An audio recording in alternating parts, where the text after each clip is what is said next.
How to delete chats in Grindr. Hey everyone, welcome back to another tutorial video. In today's video, I'll show you how you can delete chats on Grindr. So to do that, first of all, open the Grindr app on your mobile device and then simply make sure you are logged into your Grindr account. Now once you're logged in, your homepage will look somewhat like this, where you'll have to simply tap on the inbox option right over here.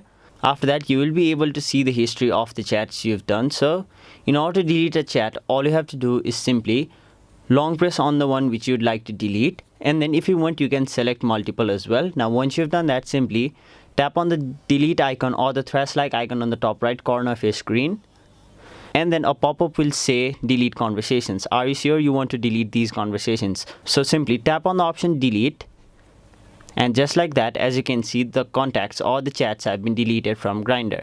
So that was it for this video. Hope this video was helpful to you guys, and if it was, make sure you like this video and subscribe to our channel so that you don't miss out on further videos such as these.